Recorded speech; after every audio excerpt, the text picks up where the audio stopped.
Hey everybody, welcome to Habitat Now. I'm your host, Aaron Schey, and thank you for joining me today as we are going to be covering the upcoming MasterWorks Auction, which is this Thursday at 11 a.m. Eastern Time. So pay attention to where you are around the world. So thank you again for joining me. We're going to go through a little bit of housekeeping, and we're recording this for those who can't make it today. And you're welcome to watch it on YouTube, share it with your friends. Make sure you have a chance to bid on things you like and contact me anytime for details, and for bidding, I'll go into that. So first and foremost, if you haven't heard already, the sofa exhibition has been canceled for 2022. This is the least amount of graphic I have so far for this presentation, but I wanted to make sure everybody knew there was notifications going out. But this is ours. We talked about it briefly at the last meeting at the NGG presentation, but we'll continue on now into what's going on. If you haven't seen last week's 5 questions for 6 influential women talk that Regina from our Habitat family did with these 6 wonderful artists, please check it out. It was great. We had a great opportunity to interact with them, and it was a lot of fun. So please check that out. The GAS conference is Detroit next year, so make sure to be there. We're working on plans for our international, maybe to overlap, so I'll keep you posted on that. I sent out some polling questions and people have been telling me their thoughts, so I'm grateful for your participation and everybody's ideas. Currently up at Habitat is our John Moran exhibition. This exhibition is an incredible display of the artwork of John Moran.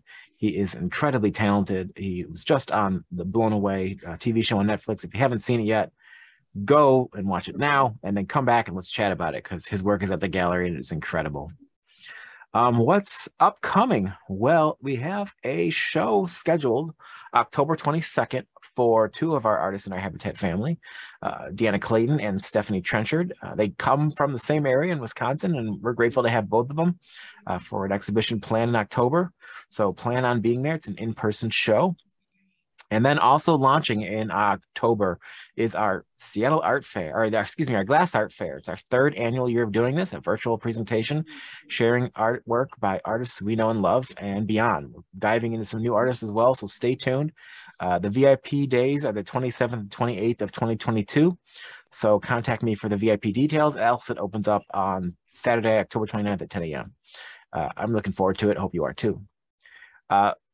One more quick one is next week's Zoom is with artist Tolan Sand. We have a new exhibition opening up with him. It is virtual, but all the videos of each work is online now. These are called Oleods. And it's the perfect, I guess he describes it as the perfect form in the universe. And you have to see it to believe it. They kind of go from cylinder side to cylinder side as they rotate, and they are stunning. And there's a preview up now on artsy.net. So if you want to see them, feel free. It's on our YouTube page, but stick around next week to check out that show. So without further ado, we'll talk about the auction that is happening this upcoming Thursday, offering, I think, 60 works by a variety of estates and a beautiful collection for you to bid on. And the works are, the starting bid prices are very well priced, and things, I hope, will find homes. So Ferd, you were going to talk about the first artist, Kit Karbler, Michael David. Yes, these 2 artists worked together primarily, it seemed like, in the 80s, but they carried on a tradition from Colorado, which was started by Nickerson and Bingham. But they worked with clear glass and cut the blown pieces. Well, this is a blown piece, or a piece worked on the end of a pipe, but they started using color, which added so much to it. And you notice on top, there's like a window where you can look inside of the piece. It's a great example of their work. I agree. It is a beauty. And that was Ferdinand Hampson, founder of Habitat. He's joining me today as he has a great experience in all these works we're showing today. Thanks, Ferd. And we'll kick to the next one. This is a beautiful piece by artist Mark Piser, an early pioneer in the contemporary glass art world. Has quite a variety of bodies of work. This one, his Planet series, is very reasonable in 10 inches in size and just absolutely stunning. Beautiful blues and beautiful oranges and reds. This is a museum quality piece from a very historic part of the artist's career. On the block, and if you want to see any of these works in person, you're welcome to come visit us at the gallery. There are a lot of them are on display in our Habitat vault. It's definitely worth checking out. Another work is a new work we just got in recently called a double disco column. So if you like to party, this works for you. John Kuhn's work is cut, laminated, and polished glass. It has this glass base that I think someone added to it, but just goes with the piece and adds a little bit of a lift to it. Signed by the artist. A very unique shape. You can see the core inside has a lot of fun going on. It is from the 80s, so it's waiting to go home with you. Third, Babacco. Yes, Lucio Babacco, perhaps the greatest lamp worker that's working actually with a torch that there's ever been. And the only one that could maybe dispute it, and often does, is Paul Stanker. But he works in paperweight, so it's a different tradition. But this is a beautiful example, using that blue to give you the feeling of water, and also the motion around it with the clear lines, and his figures are just spectacular. This is a big piece, 17.5 inches high. Yeah, it is a beauty. And, you know, I agree. Lucio and Paul are good friends. So I don't think it's a battle to the wits, but they're amazing. And I'm hoping Lucio will be here for the gas conference next year. You can tell him he got this piece. There's another one too in this auction we'll talk about soon. Oh yeah, Howard, you wanted this one. Yes, I did. This was a commission piece for the Detroit Institute of Arts. And I have not been able to find the exact edition size, but from memory, I think there was like 22. And it's a beautiful example of his work. And you know, as many of you know, Howard passed away this year. And one of the most significant artists to work with glass in the world today. Yeah, if you experienced Charles Shepard's talk, he was the artist that Charles saw first that blew his mind, got him so attracted to glass. And that was because of Ferd's exhibition with Muskegon, Ferd, or where was it? That was at the Jesse Besser Museum in Traverse City. Traverse City. I'm sorry, not Jesse Besser, but the Dennis Museum. Dennis Museum, right. This says 2011, but I think it might be 2001, right? I don't think it was an 11 edition that this was done off the top of my head. Any idea what the year that was done for DIA? No? No, just ask me easy things. Okay, no problem. You got it. I don't think it was 2011 because I was around then. I don't remember this happening, so it was probably before me. You don't remember that? No. I'm not sure. Exactly. Yeah. This is a beautiful example of KK Cribb's work. In fact, to me, they're the seminal pieces of what she's achieved to date. And this is a mixed media piece with wood and carving and glass and fused glass on the surface, and a beautiful painting. We had a show of these figures, and actually this piece, I believe, was acquired from that show. I'm not certain, but the whole show were all figures. Every piece sold. It was, I always remember the shows where everything sold. This is just a beautiful example. Note the height, 44 inches. Yeah, it is a beauty. It's that we called the artist to get the title of it, and she told us to look at the bottom of the piece because it was written on the bottom, and the arms actually swivel back and forth. It's an impressive work, as Ferd mentioned it, 44 inches tall. This is probably the nicest one I've seen by her. Littleton Vogel Bag and Bag, an early bag and bag series by the husband and wife team. You've seen many of these pieces come through Habatat, multiple colors, bags on the insides, bags stacked together. This is an early work with the bag's interior, probably maybe one of the first. Beautifully well done, showing their true talent. Those artists have many, many bodies of work, and they recently just installed one of their newest pieces that spins at a museum recently. They're posting it all over social media. So still working today, still working hard. They're called the gimbal pieces, the new ones they do, but this is a great historic piece. Ferd. This is a Bill Morris in 1980. That's just when he started to exhibit his work. In fact, in 1979, late 79, Dale Chihuly came to the gallery and he had these trunks with him. He said, I want you to see this artist that I've been collaborating with, working with. And it was Bill Morris, and it was the first time I had seen these pieces. And they're not real large, these early ones, but they're really quite beautiful and really expressing his techniques very well. Yeah, this is also from a private collector who used to own an art gallery. So you're getting a glimpse into the private collection of an art gallerist. We'll have a few more along the way. Yeah. David Reeke's been active during the pandemic, working hard in his facility in the UK. This secondary market work is pretty impressive. Has a lot of attitude. It's a good way of describing it. The head actually comes out of the shoulders and it feels like it's concrete, but once it's on display, you can't look away. He's well known for his humor and his work, his personalities, and this is just another treasure. Michael Glancy, he also, as Ferd mentioned, with Howard Bentry, has passed away recently.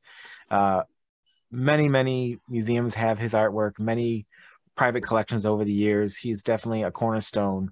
People who collect art, you must have at least one Michael Glancy of some shape or form. This was pretty inexpensive, so we priced it well to start and find a home.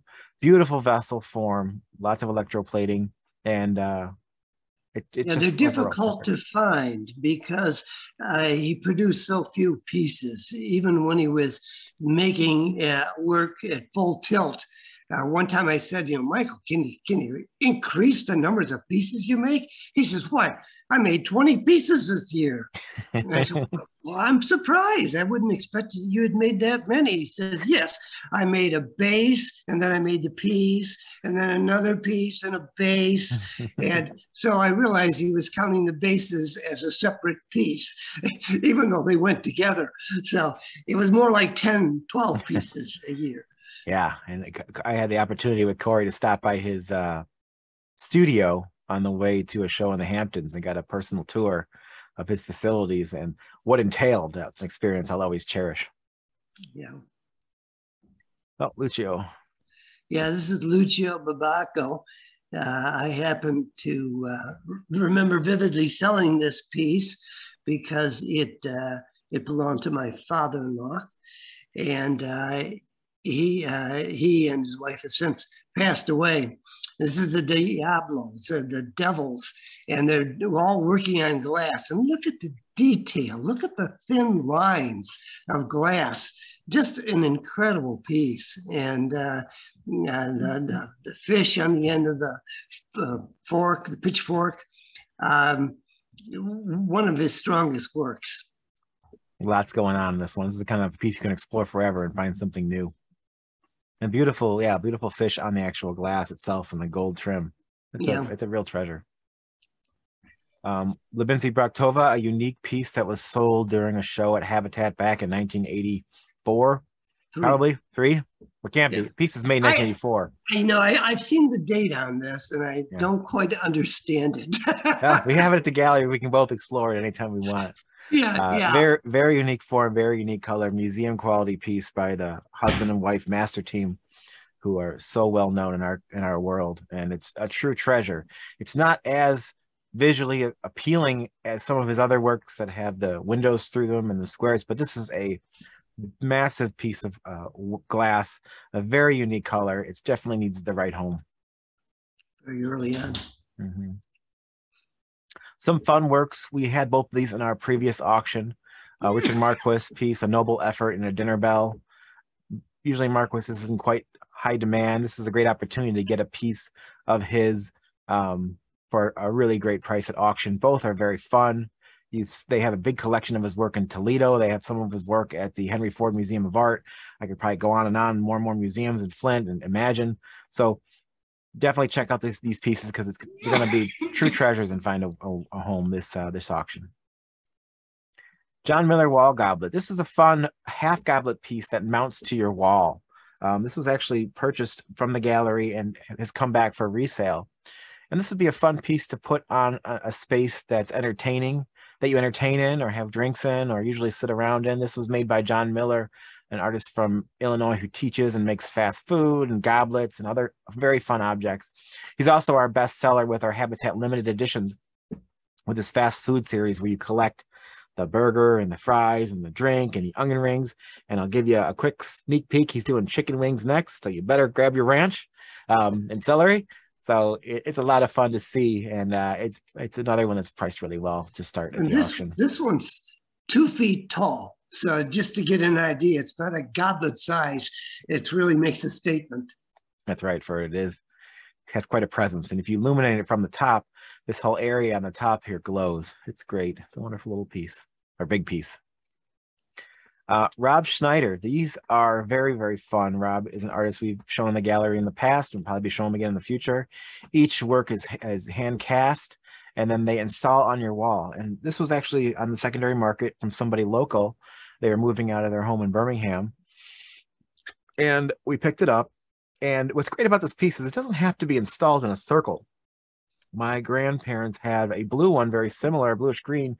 They installed over their windows across the bay to looking out over the lake, over a lake. So it's a really fun piece to have. You have an area that you can explore that isn't normal. Maybe you have a corner of a room. Maybe you have under a windowsill. Maybe you have around the bed. I don't know, whatever you want to do, but it's great to explore Rob Schneider's work, and he's still working today too. He's a great guy. Go ahead. This is a beautiful work by Pavel Halava, who again, a Czech artist, very well known, passed away at age 79. Oh, excuse me. And this is about the nicest piece that we've had come up to auction. It's blown glass that's been cut and carved and laminated with the various layers. Great example. And note the size. It's a substantial piece. Yeah, it's a great photo too. I'll give you the high quality photo if you buy the piece to frame and put on your wall. I just love the appearance of this. You can't look away. It just really captures your eye. Yeah. Okay. I love this piece. This is Novak Jr., Bretislav Novak Jr. And Kathy and I have one of these in our collection, the totem. But more importantly, in 1979, I went to the Corning Museum, and Habatat was on the cusp. We were interested in glass, very interested in glass, but that wasn't the only thing that we exhibited. And so we were debating back and forth what we should do, if we should try to venture forth with all glass. Well, in the Corning Museum, there was a totem. I'd never seen a piece of glass the scale. The whole base is glass. So I saw this and I realized the future. I realized what could be done. And that really, for me, triggered my thoughts to become all glass and go on the ride of what would happen in the future. So these pieces are very meaningful to me, and they're all hand polished, and I love that too. Just an extraordinary example of this work from the Belkin collection. Thank you for a great story. Corning has that effect on people. So this is the front piece of our show. It's a beautiful work by Judith Schechter. Many of you have attended her Zooms that she's done with the ACG, and she's done other ones over the pandemic, learning about her and her work. She's got quite the repertoire of work. There was a piece recently donated to the Renwick Museum, very similar in style to this piece. So it's it's the body of work that this particular one is a museum quality. Has a lot of beautiful colors and tones. It's a little more purple than this picture in real life. And the black tones are simply just stunning the way it changes. This work is called At Her Best Down on Her Knees. And it is, let me go back over here, the cover piece of her 2006 book. You can't really see because of my background, but you'll be getting a copy of this book, which the piece is pictured in the book 2 times. And this book is mentioned in the auction, but it's the cover piece of her book that was produced in 2006, which is great. And we just sent out postcards also with this piece promoting this auction. So it is an immaculate work. I have another photo of it that I took in the gallery. I apologize for the shiny glare on it, but I wanted to show you that it's also framed. Whoever had this piece framed it in this wood frame that it's in now. It's deep because the actual original lighting is still in the box behind it. You flip an old school lamp light and it lights up the space, lights up the work behind it because it is stained glass. It is an absolute beauty. It's on display in the gallery right now, and definitely an impressive piece of art. Neat. Doug Anderson, a fun artist from, I think, he probably worked in the 90s, according to this piece, doing a lot of pate verre, a lot of fun characters. We've sold a lot of his work with mushrooms and frogs and bugs over the years, and we have a big panel piece with butterflies in the auction. Very beautiful and fun and well done work. Easy he was to one of the enjoy. very first to use pate verre. Very first, huh? Yeah, it's quite remarkable. In fact, he retired before most people started working. That's funny. So historic as well, and they're literal, but they're very fun and enjoyable, and they light up well because they have that little translucency to them because of the glass. That's one's for you, Ferd. Yes, this is Jörg Zimmermann from Germany, and we visited his studio with a group of collectors. And his work is kind of mystical. I mean, you look inside and it conjures up all sorts of feelings or stories. This one kind of feels like it has a picket fence on the interior, and beautiful color combinations. Very, very nice work. And very fun. And the interior was done hot. So sometimes you might hear little pieces of it moving around, which is part of what the artist was going for because he made such a delicate interior. But it's just part of the piece. We've had these throughout the gallery for the entire time I've been there and have a couple more. But they're definitely beautiful and eye-catching. So we've got a triptych here of Paul Stankert's work. What a variety. One from 99 and 2 from 1984, exploring his bodies. And I want to just put a little variety together for people to collect because I felt these are all so different and yet so stunning. And whoever can acquire these will really get a great opportunity to start their collection of Paul Stankerts or continue their collection of Paul Stankerts and really enjoy them. Lots going on. All of them have either been signed or used his little Paul Stankert Marini on all three, but just beautiful examples of Paul's work. There's a few more Paul Stankerts in this auction, but these are the only ones sold together. This is Joanna Manousis. This is an early work by the artist who is currently living in the UK. I think she was from the UK too, and she and her husband, Zach Weinberg, who we had recently for an NGG, are out there currently, and they're both working. This is a transfer, a high painted with enamel transfer on glass, and this is a fun spray paint bottle she did probably early in her career. We actually had the opportunity to, when we first met her, Corey, my partner, Corey Hampson, and I were at the gas conference looking over people's, what they were making. And we had an opportunity to talk with her about what she was doing. And it's amazing to see what she's doing today as her career has developed. Another David Ricci piece. Again, really showing his humor. This piece entitled Anger is sort of misdirected anger that I believe oftentimes he uses as social and political commentary. And this one is yelling at a rather benign bird. Right. I think there's an Anger 2 out there that sold a while back. So it's got a sister piece of the same kind of notion. So it's not a one-off. It's definitely part of a body, which is always fun to see what he's doing. Pavel Hlava Symphony 2. This is a really impressive work by Pavel Hlava. This is one of my favorite bodies of his work, and I've seen probably 3 of these in my life. And we've had this one at auction a couple of times. We've worked at the reserve to get it, or the starting price to get it more reasonable to find a home. It is just a museum quality piece by the artist. Maybe you can tell us, Ferd, how this is made.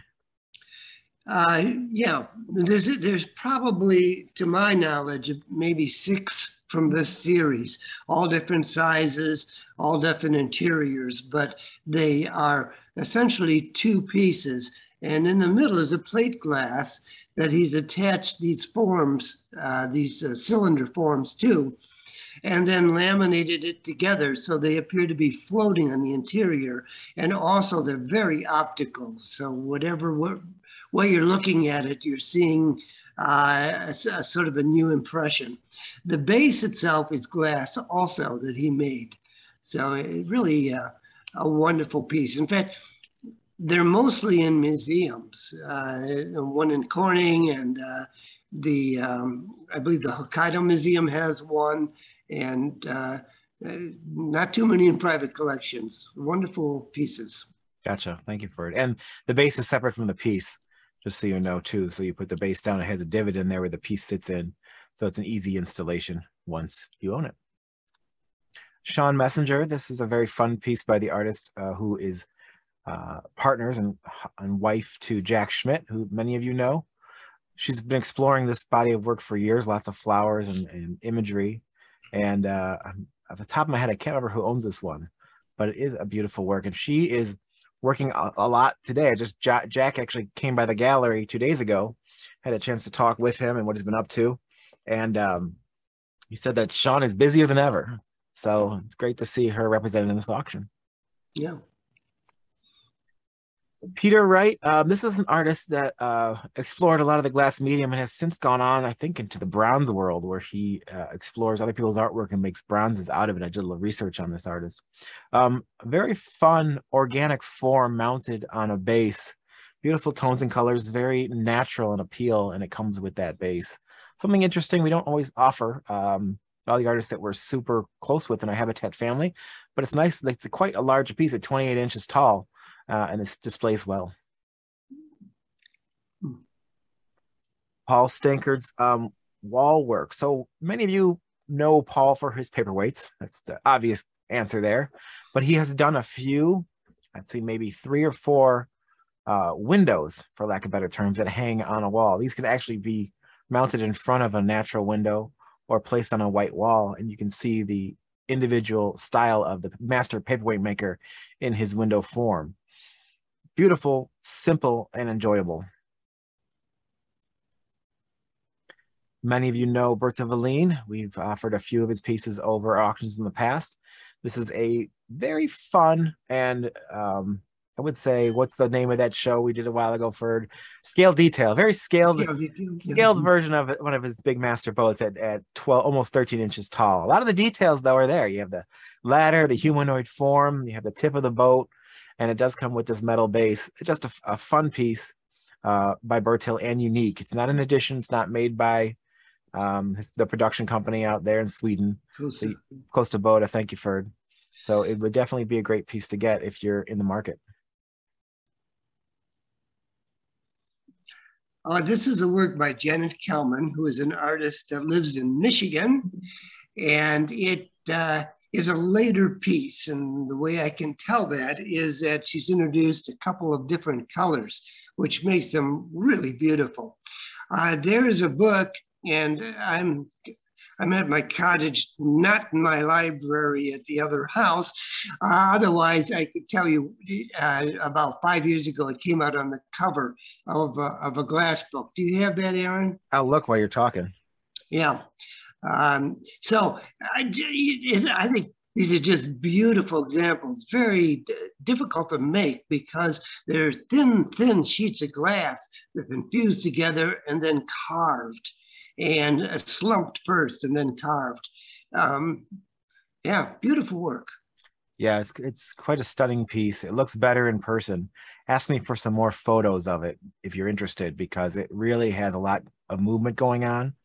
And this was bought locally, and I picked it up personally from the client who was selling it because I think the family was getting the estate and they were selling the home.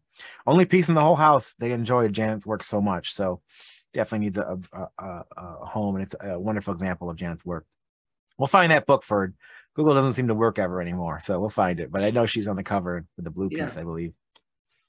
Gabrielle Kunstner. We actually just bumped into Gabrielle at the Seattle Art Fair. Had a great chance to see her and catch up. She's a master of color, master of fusing technique. We showed her a lot when I first started here at the gallery, and she made vessel forms. But this was a master wall piece by the artist, and each piece hangs individually, but altogether you're really exploring the world of color. Yeah, it's just a beautiful, beautiful work. And if you are fans of hers, Google her, look her up. But this piece is well priced and 36 inches tall, 24 inches wide. It is a true treasure. This is one of two of Albert Young's works that are in the auction, and they're both wall pieces, which is a bit unusual for him, mostly pedestal works or large scale work that would go outside. Here's the other one, quickly. This is again, a wall piece, cast glass.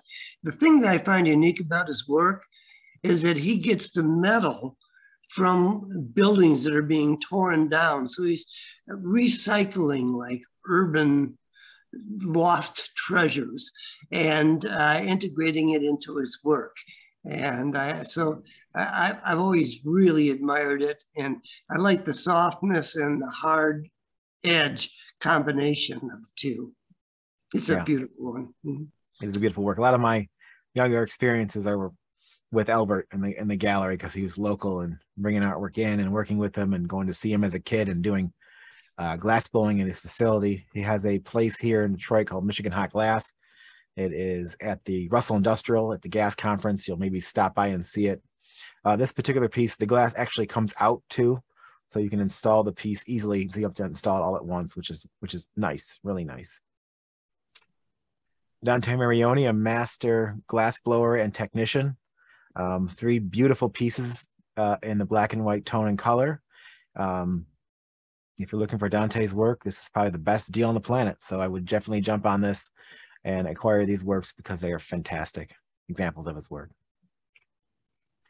Jenny Polk and Sabrina Knowles, we just had a chance to visit them in Seattle and see their new installation work that we have there. And then we brought some back, and we had this one just arrive for us on the secondary market, this beautiful ceremonial pot.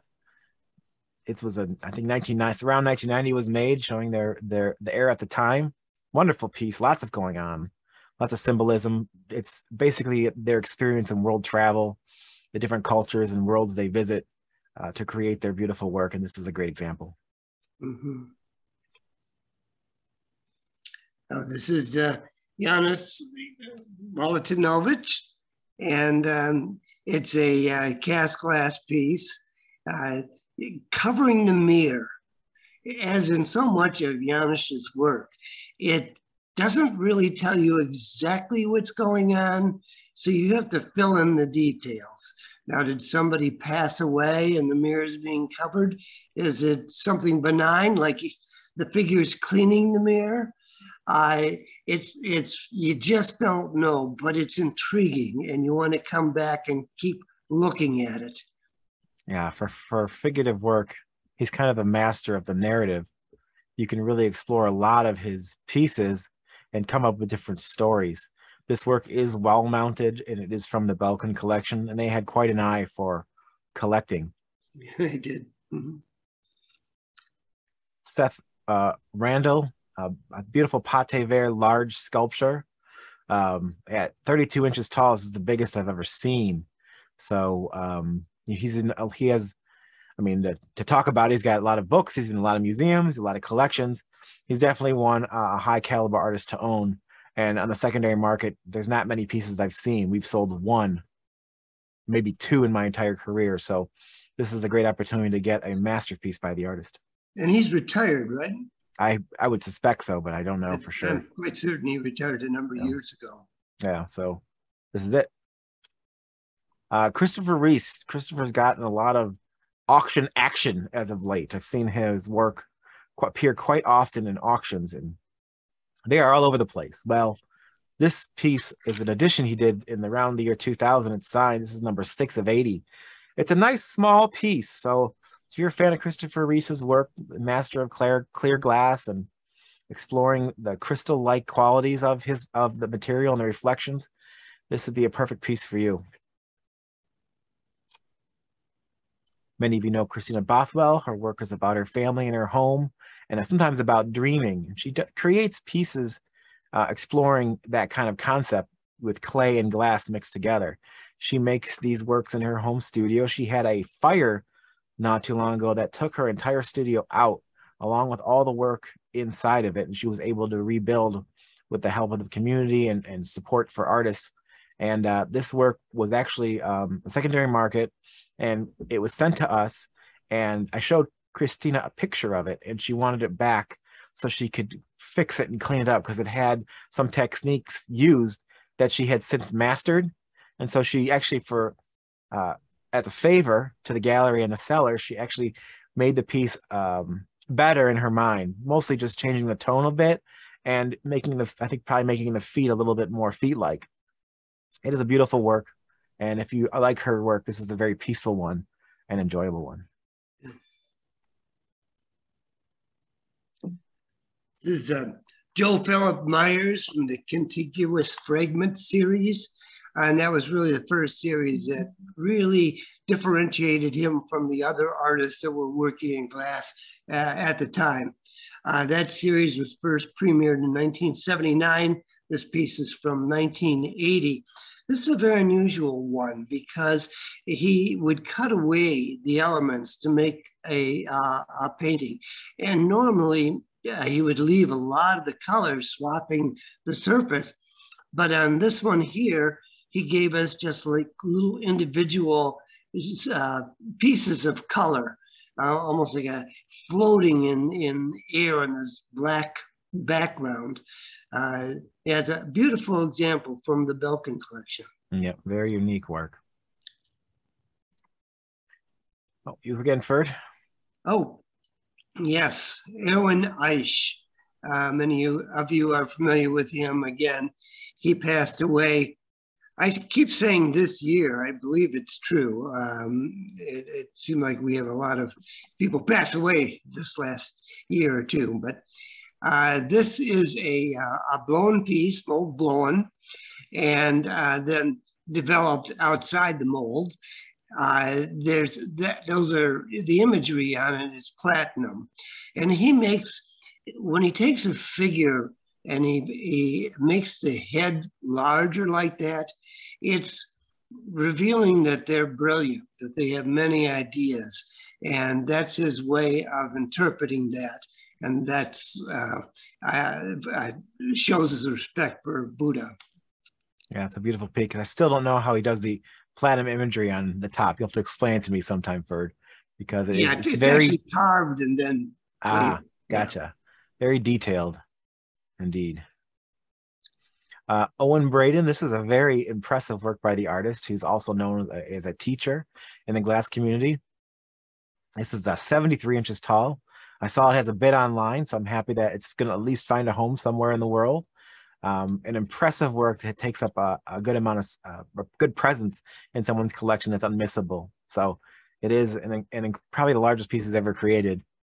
Came from a private collection and found a home. So what's interesting about this work?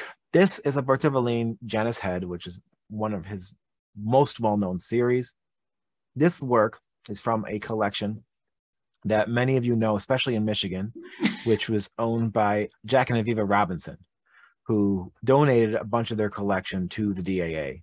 And this is the first piece from their collection that we're offering, and it is a masterpiece. People have seen this in our vault and have been asking about it for a long time, but we were unable to sell it until recently, and it does come with the stand. It's a freestanding stand that's looks like 47 inches tall with the head on top, rotates, lots of beautiful visuals, lots of reflections. I suspect this work will get a lot of attention. Piece. Yeah. Duncan Mclaughlin, I think his name might be spelled wrong. I think there's an I in there. Just want to make sure that I get that spelled right next time. A vessel, this is from the Lapin collection. It was Cheryl and what was his name, Ferd? Harv collection. So we've had their works for sale for a while, but we never put this work up. I had it photographed recently and made sure it was part of this auction. Lots of beautiful visuals to this work, beautiful tone and color. Made around the year 2000 and 15 inches tall.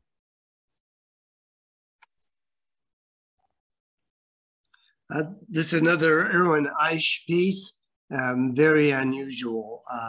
It's just a straightforward blown piece with his imagery on it. and he did a lot of paintings, and his strength, he felt, was in painting, and that's what he graduated in art school. And this is an unusual example because you don't see many of these blown pieces that are a little bit more of a traditional form. So interesting piece to have for a collection. You were right, Ferd. He did pass away in January this year. Yeah. I suspect this might have been like a demonstration piece, maybe, that he finished somewhere else, but his painting is completely recognizable. You know, I have a painting that I received from Erwin when he stayed with me and Ferd as a kid, and you can immediately tell his style of painting skill and design. And this work is called Hi Mum because it says Hi Mum right there.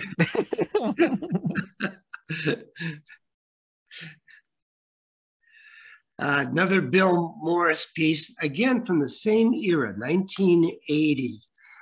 This one's more complex, has beautiful patterns and designs, and the color interaction it's all a prequel to how great he was going to become. And this piece is like a little jewel, 10 inches high. Yeah, from the same gallerist collection in Canada. So yeah, may I make a mention of Janet Kendry is the man in Toronto, and he had a fabulous gallery, the Glass Art Gallery, and he was in the 70s, early 80s, one of our competitors. Always enjoyed him, though. He always had very, very good taste, represented Joe Philip Myers and Mark Piser and Harvey Littleton, the greats of the era. And so it's exciting to see work from his collection come out. Thank you, Ferd. This was a fun work that was owned by Edwin and I call her Mickey Schiff, but I know there's a better name, Marilyn Schiff, right?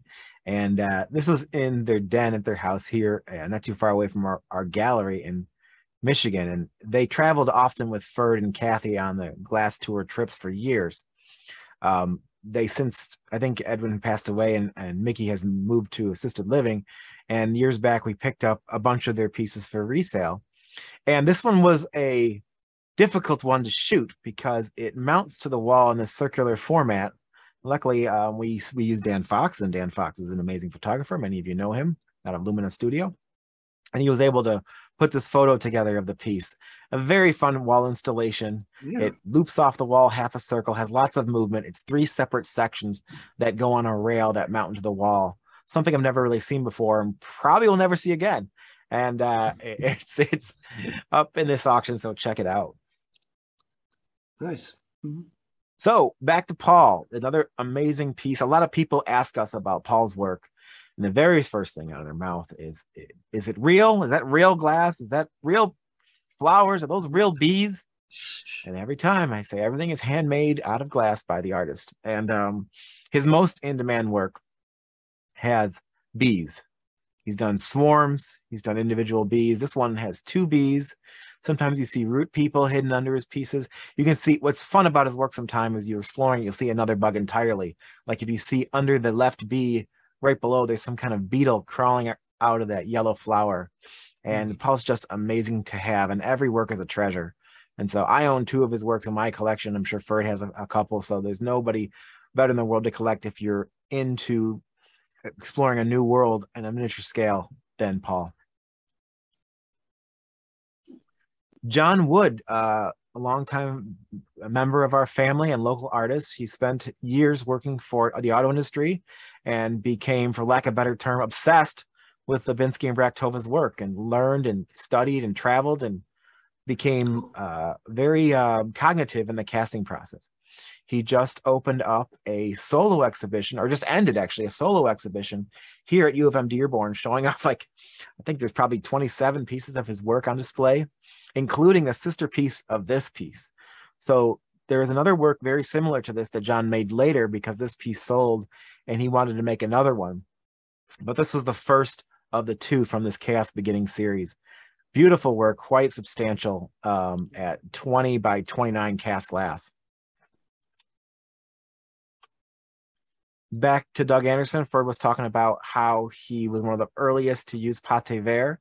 This is by far the largest piece of Doug Anderson's I've seen, being 13.5 by 14.5, freestanding, for lack of a better term, sculpture wall. Beautiful dragonflies and the foliage and the tree, lots of small details.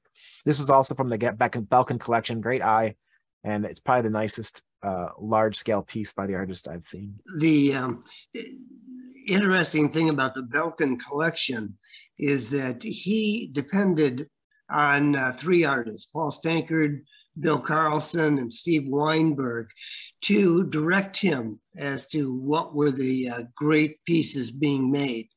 And they did this and oftentimes brought them to their favorites. And this was, Doug Anderson was an artist, partially because he started so early on with the pate vert technique. But that's why Belkin has such wonderful examples of his work and other people's work too. Thank you, Ferd. It's great. This is a very awesome piece by Concetta Mason. It's 2 parts, top and bottom, that stack like this, called Nasty Pups. A very playful piece, lots of color. It's probably one of my favorite pieces in this auction, just because it's so unique, has such beautiful color and tones to it, and a fun concept. And a historic artist. I don't know much about her. Maybe Ferd can enlighten me a little bit about Concetta. Yeah, she was very active, and we've had a one-person exhibition with her in the early 90s. And this is a really strong example of her work. There are 2 blown pieces, but she carves the second one and laminates it to make a base that corresponds with the top, obviously. But yeah, as you say, it's a beautiful example of her work. Thank you, Ferd. Another Branislav Novak Jr. Abstract work. This work is actually similar to the other one in a style where the piece assembles together and then gravity holds it in place. Ferd and Kathy and Corey, I think, have been to his studio out in Europe, and I think he's in Czech Republic, and had a great, many times. And he's a pioneer, and I'm sure like you'll see plenty of artists who nowadays have learned from him. And this is another 20-inch. It's not as big as the other one, but a great example of his work as well. Mm-hmm.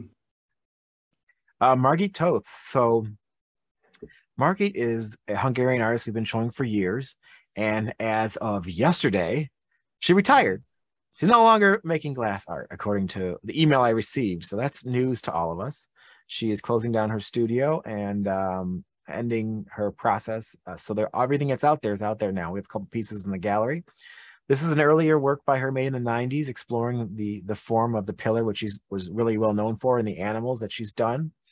Early on, her works were selling for the tens to $30,000 to $40,000, and yeah, when now there's great opportunities to get her work for your collection. This is one of them.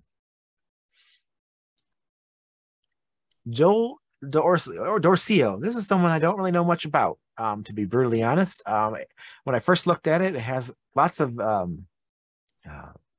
calibers of other artists that work in similar styles, like some like Craig Kallenberger, some like Colin Reed, some like Christopher Reese, but this is somebody else, and it's called Ginkgo. Someone I got to do more research about and learn, but it was part of the Joanne David Den collection. So they must have really enjoyed this piece. It's quite substantial, 15 inches wide, cast glass, fun with the optics, and I know it has a low reserve, so I'm hoping somebody takes it home. This is one of my favorite pieces in the auction too. This is another Paul Stankard. He's, as we talked about, he's well known for his botanicals, but for a period of time, he was playing around with these faces in the glass, these moss people faces. I own a piece, a round piece, not as substantial as this one, with the faces in it. And the first time I ever saw this style of work, and I mentioned this before, was at the Henry Ford Museum of American Innovation. They have a piece with faces about 9/11 with American flags and faces screaming. But this work was made later than 2001, as he kept creating work with the faces. And it's definitely museum quality, a rare opportunity to get one with 3 faces in there. And there's probably more treasures once you look around the piece. You're looking at a front and back view of the same piece, by the way. Wow. And Paul no longer works in the cube form, so he only does the orbs at the moment, or probably forever. A beautiful Howard Bentray bench, museum quality by far. This is up on display in the gallery if you want to come see it. Incredible. One of these is owned by the Imagine Museum. I'm sure there's others that have been installed in other museums. It cannot go outdoors. I want to make that very clear. It has to go inside because of the way the piece is made. There's metal on the sides of it that do not have the same pH balance, lack of word, of chemistry of the glass. So it has to stay indoors. It is an impressive work by the master artist, and it is priced well. So this is another incredible work. This is also from the same collection of Janet Cowdery. Is that how you pronounce it? Janet Kendry. Kendry. And it's his personal Harvey Littleton that he has enjoyed for years. And it was an arc sectional 1981 piece. He told me it was one of the last pieces made in this kind of style. But it is a beautiful, beautiful work. This photo was shot inside our gallery by our staff.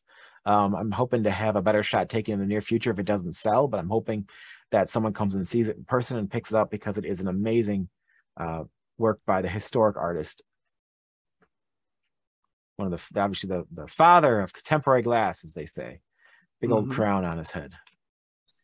So Tom Patty's a fun one. I just had dinner technically with him when I was at the Renwick Museum in Washington, D.C. He sat at our table, had a chance to see him and say hello. Tom was well known for this vessel form in the 70s, and they were very expensive when they were new, and they were quite impressive, and they're a real important part of the glass studio story. This is a very large one. It's 5.5 by 4.5. We sold one in our last auction that was probably like 3.5 tall. So to see one of these pieces that has this larger scale is kind of rare. And if you're looking for a museum quality piece, this is it. You can see some bubbles in the lip on top there. The piece is in immaculate condition. And if you look closely at the center of the body, you'll see these little squares coming out of the side. And I'm not quite sure how that was done because it feels like there's an interior layer all around this piece of these little squares expanding as the work was blown out. It is quite impressive to see in person. You know, in 1979, he was on the cover of the Corning exhibition catalog, which was possibly the most important glass exhibition that has ever occurred. Tom Buechner, the director of the museum, caught a little flack about that because he had obviously chosen someone to be on the cover, and that meant a lot of other artists weren't. So he explained that of all the people working in glass and all the techniques that people were working with, this was the only one that had never been recorded in history. And that was blowing with plate glass. And so that was his justification for it. And he was a huge fan of Tom Patty. That's a great story for I did not know that. Thanks for sharing that story. Ed, I'm gonna try it. Nestruck. Yeah. Another artist that we have in the auction, kind of from the era of the 80s, playing with the same color designs. People compare him to Littleton, but he played around more clear glass and he made a lot of fun stuff. And if you Google him, you'll see he rarely made pieces like this, with this kind of form. It's a very rare form for the artist. You can see more, objects or vessel forms and whatnot, but this is a very beautiful piece. And it caught the eye of Janet Kendry because it's also from his estate. And now it's available for auction. I think it's a 11 wide, by the way, not 11 He made tall. it with Lenox glass. He had a relationship with them, which was a real clear glass. So his work, he worked in veils, not dissimilar to Dominic Labino. However, he had this beautiful crystal to work with.